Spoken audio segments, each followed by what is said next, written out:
Welcome to the Rock is George podcast. I'm your host, George Dionne. Thank you for tuning in. Be sure to hit like, follow, or subscribe on the platform that you're listening to us on. You can also check out my work at the loudest.com on the planet, knac.com, for exclusive hard rock and heavy metal interviews, live show coverage, album reviews, and more. My guests for episode 201 are drummer ANDI SCHENCK and his brother, keyboardist Corey Schenk of the progressive rock act PANGAEA.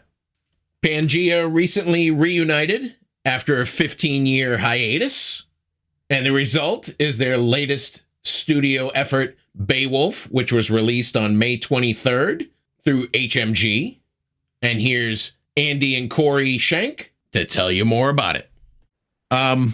You guys are really giving me a challenge here with pronunciations and all these different last names, and it's been really fun trying to figure it all out.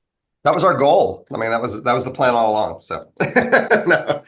Let me start with trying to pronounce your last name. Is it Schenk? Schenk. Mm-hmm. Schenk. It's one of those strange German words with only one vowel and a bunch of bunch of letters, but only one vowel. So yeah. Let me try the band's name. Panga. PANGAEA.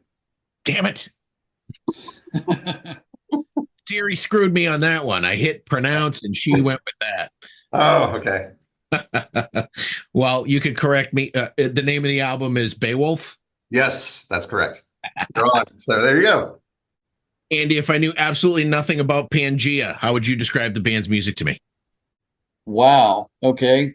Well, kind of from the roots of PANGAEA, we've written music with all the members having various backgrounds, coming from different styles of music. So it's always given us a broad array of styles, and we let the songs go the direction they want to go without trying to keep that in a certain box of a certain genre that we want to key on. We kind of let the songs be interpreted, led by the main writer, with the rest of us pitching in ideas and letting that go.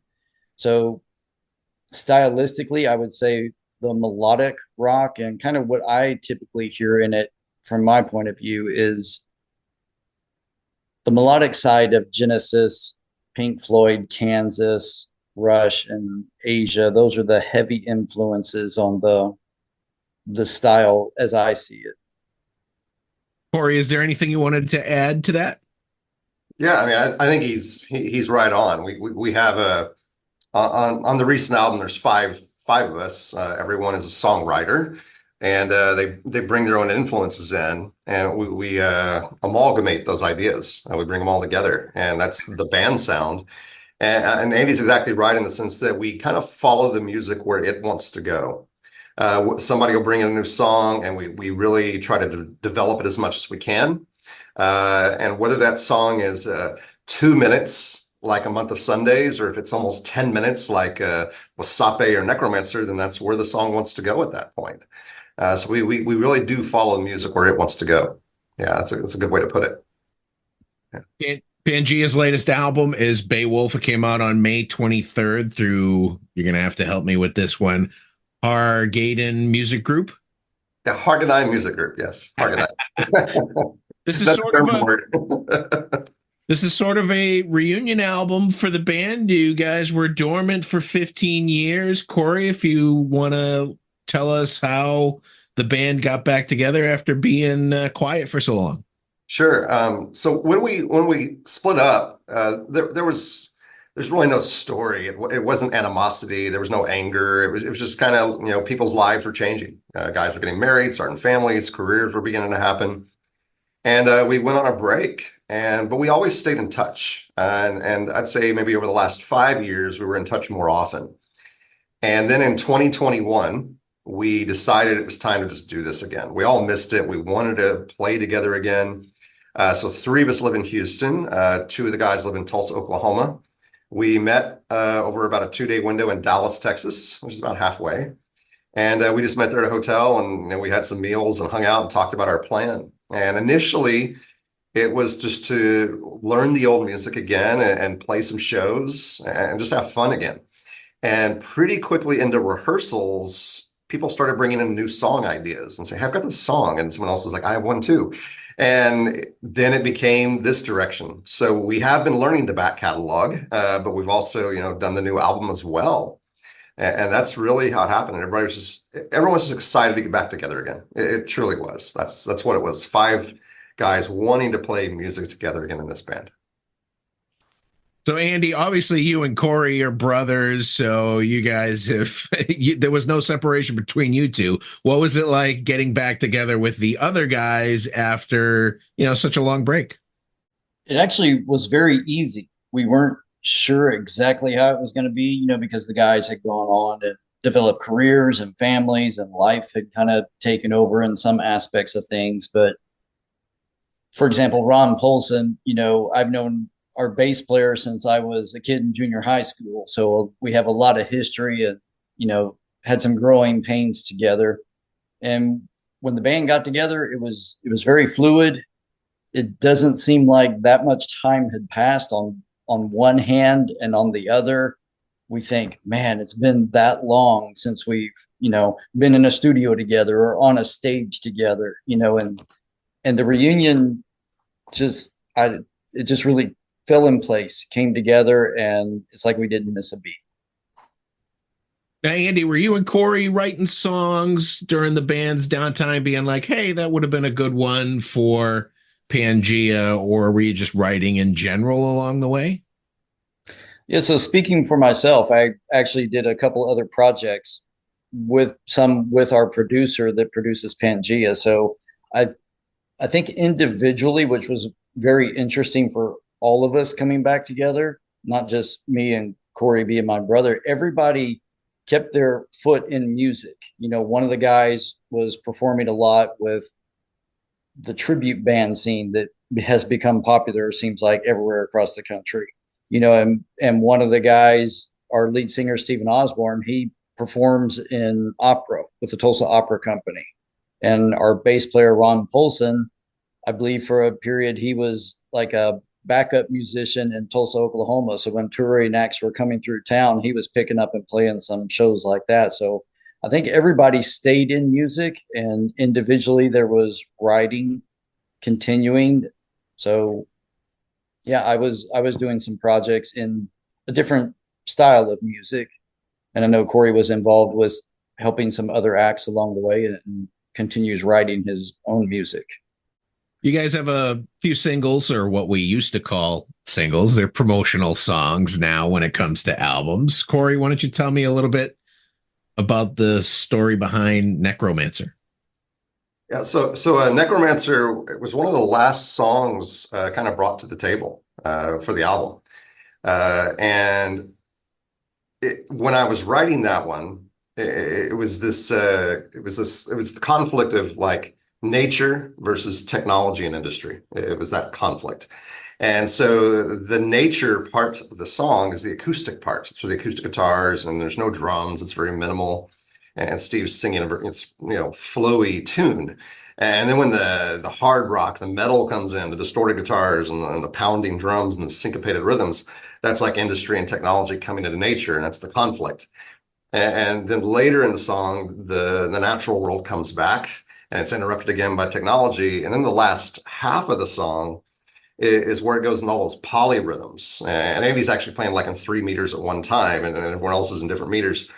And that's kind of, it's called The Unknown in the subtitle. And that's where it's like, okay, where does it go from here? And that was kind of the approach I had when I was writing that one. Andy, is there anything you wanted to add to that particular song? It's actually one of my favorite songs to play. The performance is really nice. I like a lot of the accented rhythms that Corey incorporated in it. I believe he was pulling some of it from Stravinsky or something of this nature. So I really appreciate the dynamics of the song as well. So it is a very strong track. So when it comes to performance and dynamics, Andy, where I think you shine is on Wasape. I think that's a very unique song, definitely focusing on your drum work. Thank you. Yes, I put that one together. I actually just started that with a very basic native tom rhythm, and then slowly built on that. And I think some of the influences that came to me musically for that song were a lot of, I appreciate Genesis, you know, and a lot of the Phil Collins and on some of his solo albums and some of the Genesis albums, getting into the drawn out instrumentals for, like, I believe it's his Face Value album has the song called Droned. So a lot of the music coming through there. But then I also, a side of me that I bring to this band is I like the groove of music and some of the old soul music, you know, and even some of the 80s things. I get into the Al Green and the George Benson and even the Sade of the 80s just for the rhythmic aspect. So I kind of incorporate some of that into the little simple bass groove, just something in the background falling in there to little consistency as the percussion tracks are just layering and building on top of that. Getting back to the singles, Corey, why don't you tell me a little bit about Tomorrow Will Come? Tomorrow Will Come is the song I brought to the group. There was an original lyric. It wasn't quite taking off as well. And then I sat there and thought about the song more, and I wrote new words. And of course, it led to even a new melody. The lyrics are about loss. It's about loss through death, like family members or friends or those close to us, and how, you know, we have a choice to either let that weight burden us down or let that weight get on our shoulder and we carry it on. And that's really what that song is about, is that the idea that we have lost those that were close to us that we loved, but we're going to carry on. We're going to remember the good things we have with these people and the positive. And that's what that song is about. It goes through about 5 key changes, which Daryl and Steve were not happy with me at the studio when they're having to sing it. They kept going, "Does it change again?" I go, "Yeah, it's going up again." They're like, "Oh my gosh." So it changed keys several times, but they nailed it. So, but it was pushing their voices to limits. I'll put it that way. A prog guy with 5 key changes. Get out of here. Yeah, like a 4-minute song. Andy, you had mentioned the sound of the band's being more of a melodic rock Genesis. I think that's kind of on display with the song Show Me the Way, sort of my favorite song from the new album. I think that if you don't have a third single, I feel like Show Me the Way should be the third single. What do you think about that, Andy? I appreciate that. I like that song. And it's interesting that as far as my songwriting abilities, that was a song that came to me almost as a whole. And it was in the middle of the night, I woke up and I'd had this dream, and this song melody and groove was being performed by a band in my dream. So I wake up in the middle of the night, I think I grabbed my cell phone, anything I could grab to kind of sing out a melody and whatever words I could grab at that moment, you know, to kind of keep the theme and the whole idea of that. And I do like the bluesy kind of, it's got the kind of a blues shuffle going to it and kind of the nice easy flowing, and also, like you mentioned, that Genesis kind of vibe going through it. And I like the vocal layering that we came up with at the ending there to kind of close it off on the melodies. So I feel strongly about that song. I think it's a pretty good track. I'm glad you like it. Corey, Robert Berry produced Beowulf. He's kind of your go-to guy. You first worked with him on The Rite of Passage in 1996. You worked with him again on Welcome to the Theater in 1998. Worked with him on multiple projects. I'm a big fan of Robert Berry with his 3 project and 3.2 and currently 6x6. How did you first end up working with Robert Berry?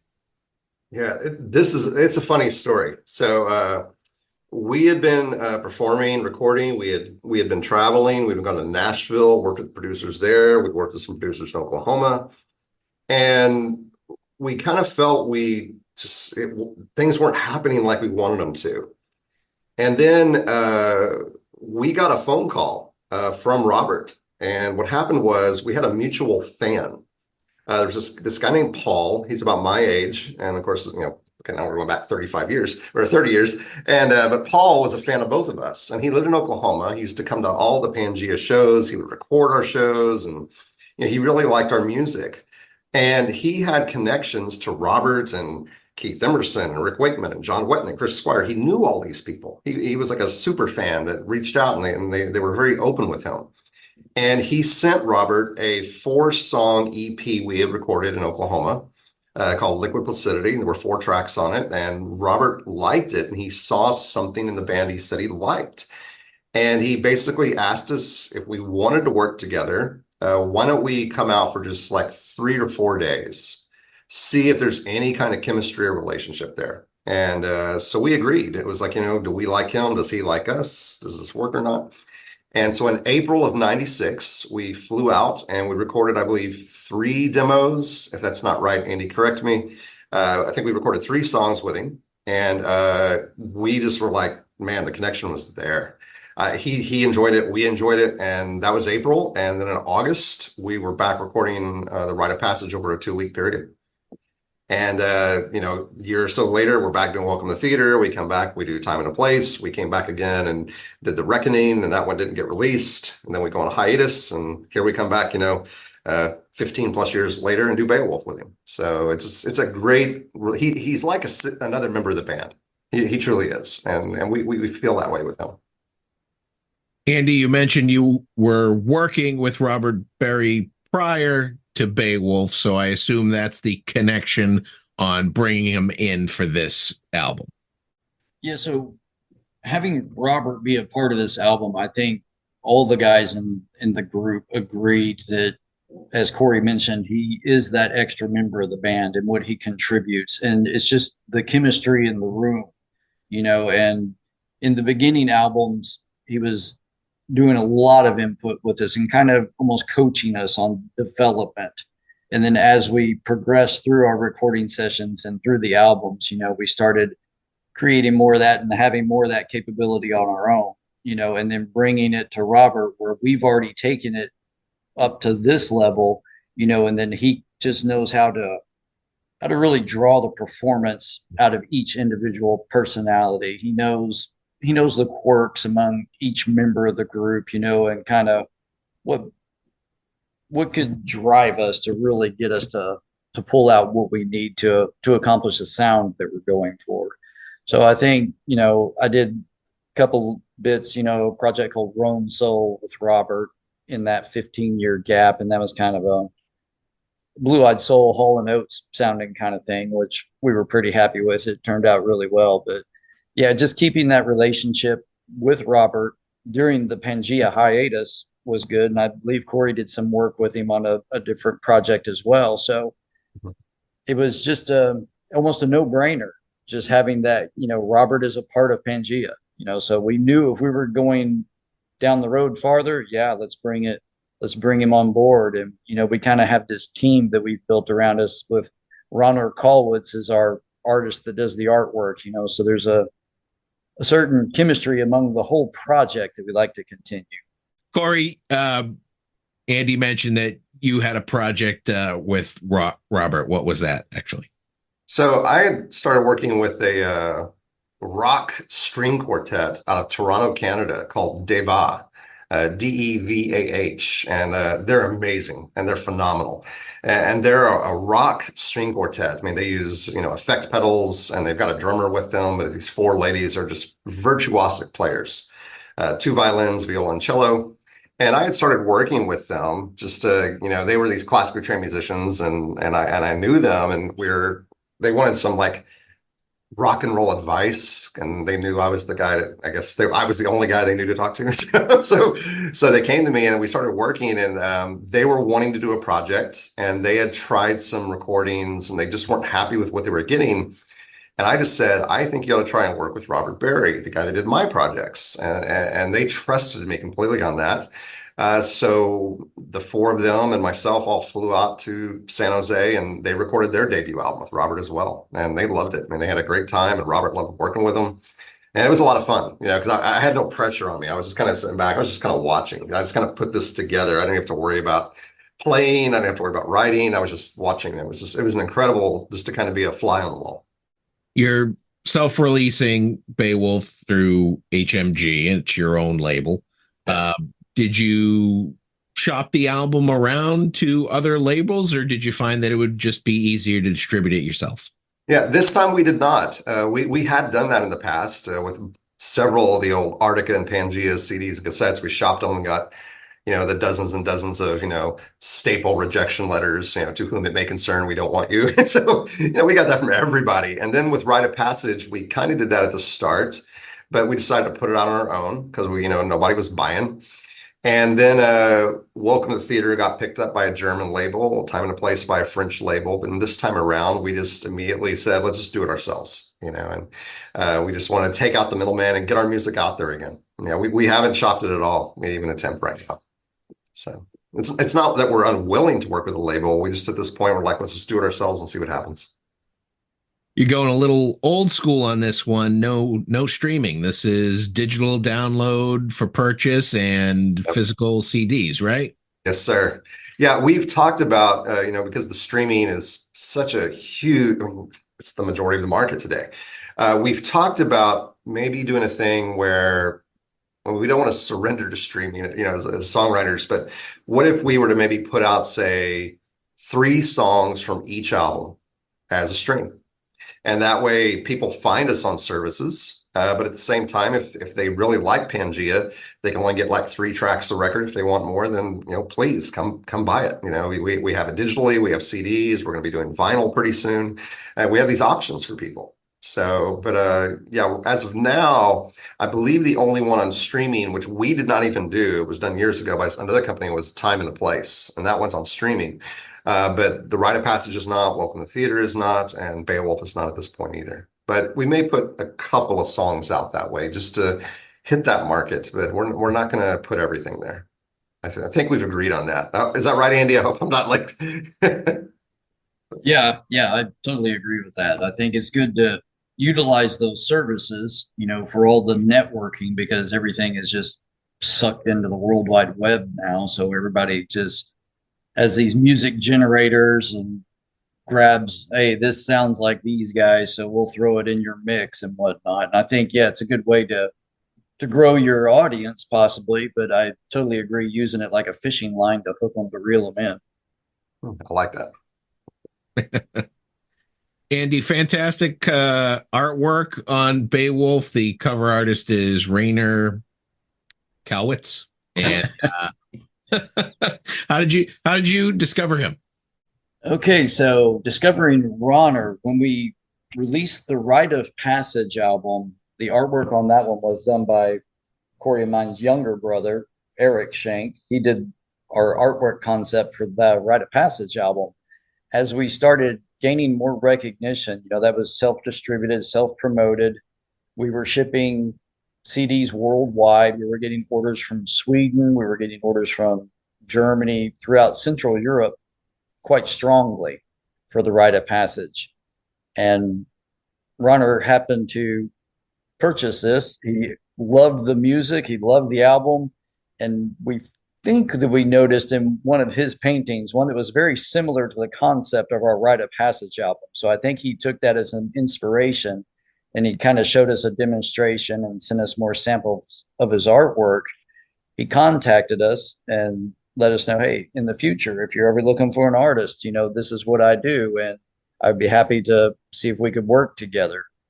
As we completed Welcome to the Theater, going through all the process, we reached out to Ronner and sent him a concept.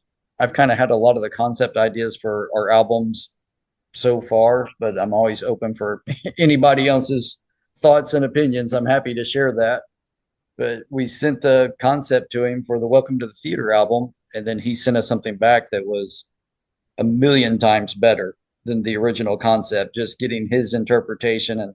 And we just tell him, take this idea and run with it. We don't try to limit him at all. We want get all that he's got and let him put his work into it. And we've been very happy with it.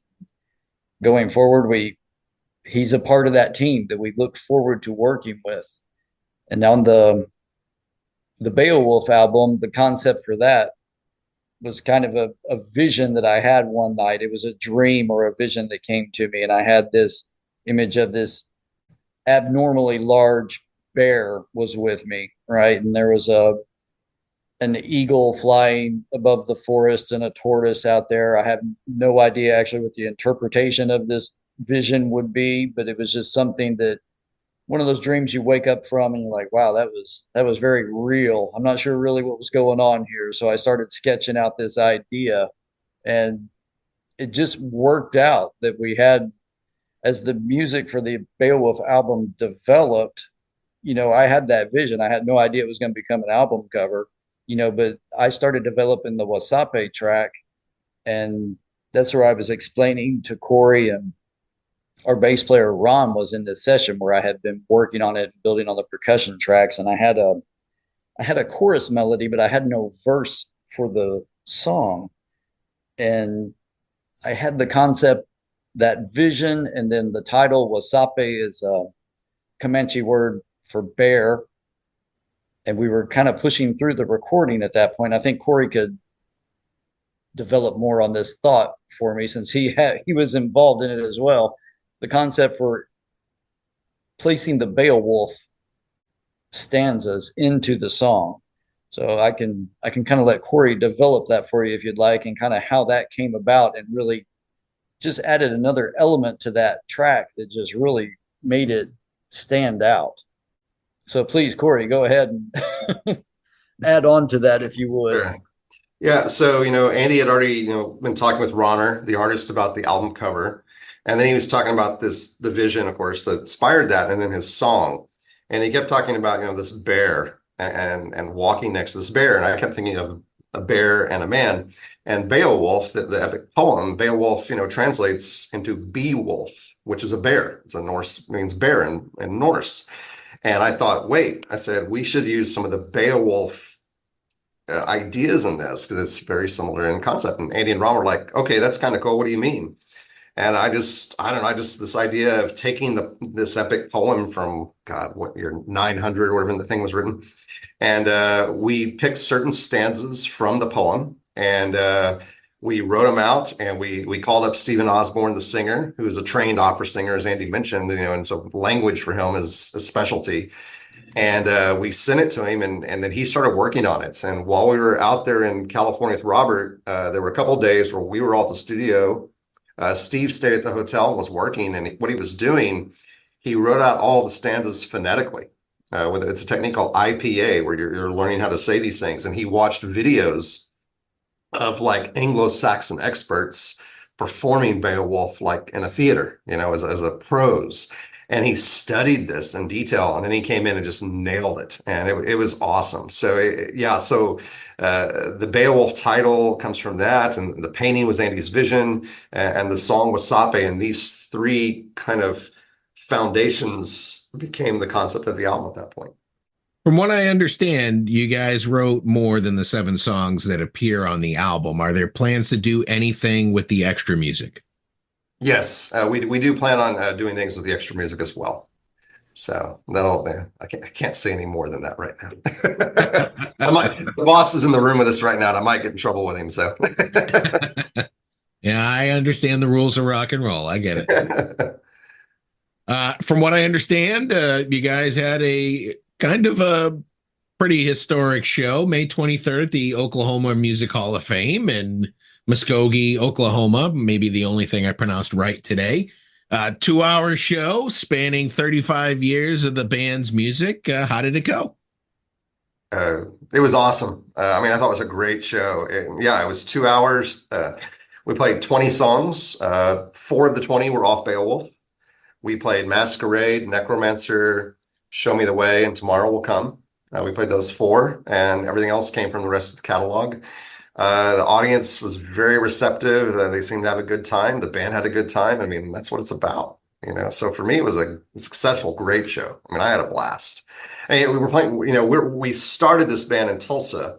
So to play, in the Oklahoma Music Hall of Fame, kind of as a return in our live show, a 2-hour concert of only us, it was a pretty epic night for me. I thought it was pretty cool. Andy, how was it for you?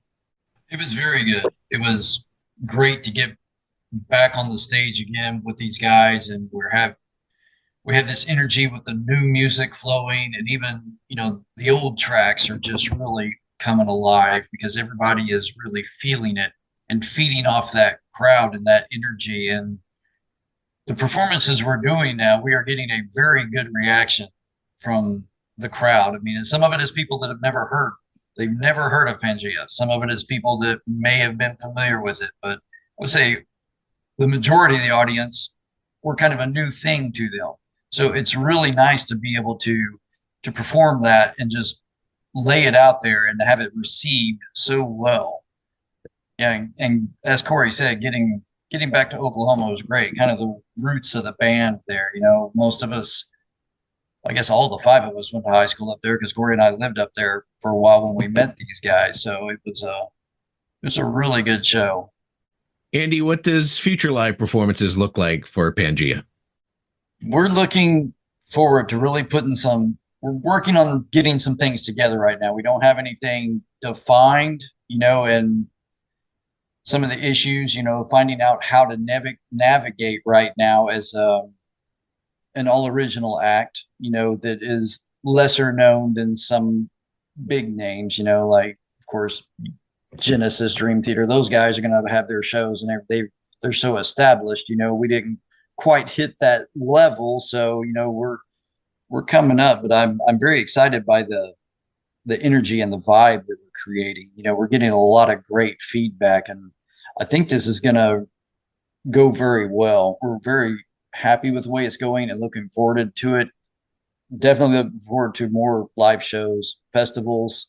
The progressive rock festivals are something we're interested in tackling, and maybe setting up some mini tours ourselves in the States. And then there's always looking across the pond to see what could develop over there.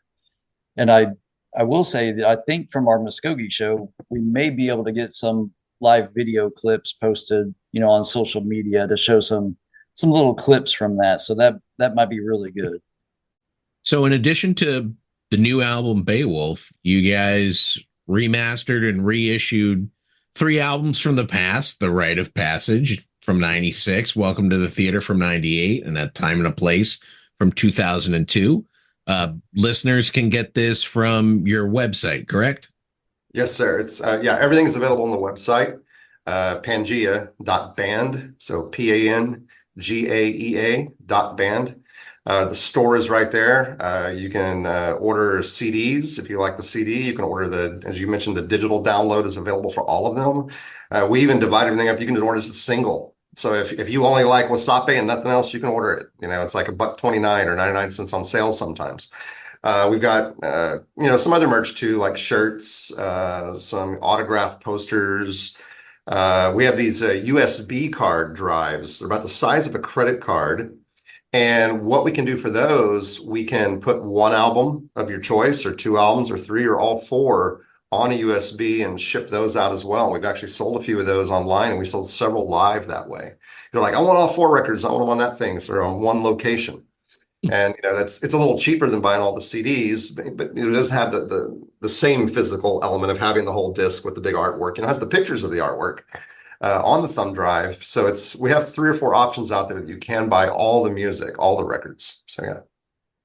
Corey, I know you mentioned earlier that with these prior albums, you were on different labels across the world and stuff like that. Were you guys a touring band back then? No, we did not have that opportunity. Just financially, we could not make that happen. It would have bankrupted us if we had tried that at the time. Yeah, it was not viable at the time. Yeah. I was reading that you have an unreleased album called The Reckoning that was recorded with Robert Berry. Is that ever going to see the light of day? It will. Yeah, we've already talked about it.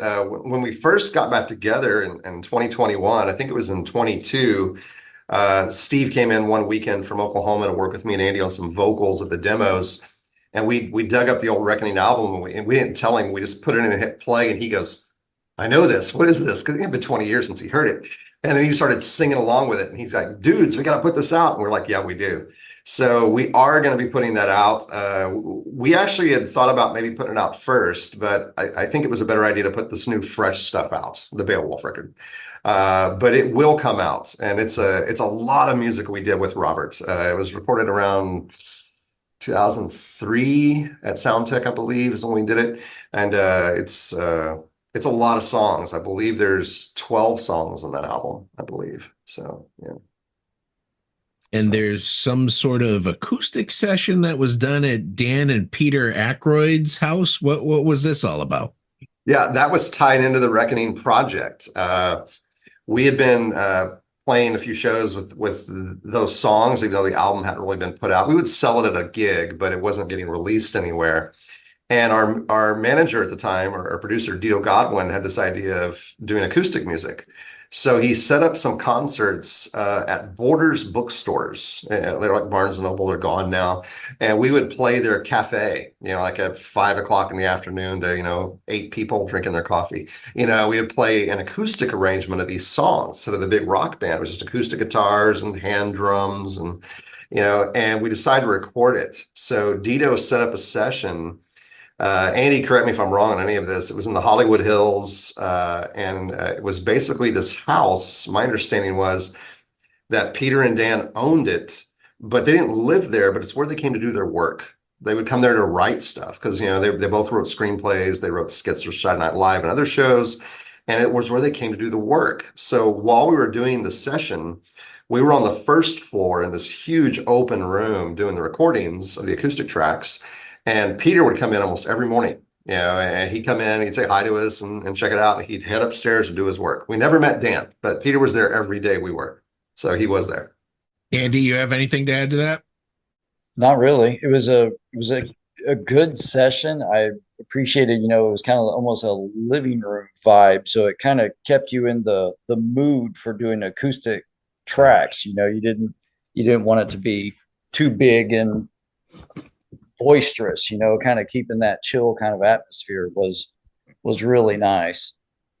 So, Corey, before I let you guys go, what are the origins of the band's name Pangea? We had decided it was time to change our name when we did, and we had a huge list of all kinds of names everybody was throwing out, and I think it was Andy who pulled the name Pangea from a lyric from a song we had. It's interesting because we had the song, but the song itself didn't make it to the third album. It's called Beyond the Prism. It's on the third album. But I'd written it with the old keyboard player years ago, and it had the lyric Pangea. And he said, that's the band name. So he and I went to like a university library. We looked it up, and we trademarked it and everything. So it was our name. I think the only company that was using it was like a food distribution or water bottle company or something like that, which doesn't conflict with music. So we found the trademark, and that was it. It came from the lyric of a song that then came out on the third album, actually. Andy, is that correct? Is that how it came about? Yeah, that does sound right. I believe there's, several other Pangeas out there, and they might spell it slightly differently now, but there's a million bands out there and everybody's online now. So it's easy to find others and get confused. And I just want them to know, if you find something that doesn't sound too great, it might not be us. Just kidding. Yes, I came across a punk band in Australia with a similar name and a heavy metal band with a similar name, but they might pronounce it different. Yeah. But, oh, well, it's only so many names to go around, right? Right. Yeah. But I think you predate them all. We do. No, sometimes it's hard to admit that, but yeah, we do. So, if you look at the website, this is our 35th anniversary. So that's what this is. So yeah, we've been around a while. Well, congratulations on that, and congratulations on the new album, Beowulf. Those are all the questions I have for you guys today. The album is out now, available through your website, and I want to thank you guys for taking the time to speak with me today and telling me more about it and more about Pangea. George, thank you very much for having us and taking the time out to talk to us as well. We really do appreciate this a lot. So. Absolutely. Yes, I will second that. Very good speaking with you, and appreciate your time. Once again, I want to thank Andy and Corey Schenck of Pangea for coming on the Rock is George podcast. Be sure to check out their latest album, Beowulf, out now through HMG. The album is currently not available streaming, so head over to their official website, pangea.band, to check out some samples. If you like what you hear, buy a physical copy or digital download and support the artist. I also want to thank John Lappin of Lappin Enterprises for making this interview possible. You've been great. I've been George Dionne. Discover your next favorite artist on the Rock is George podcast.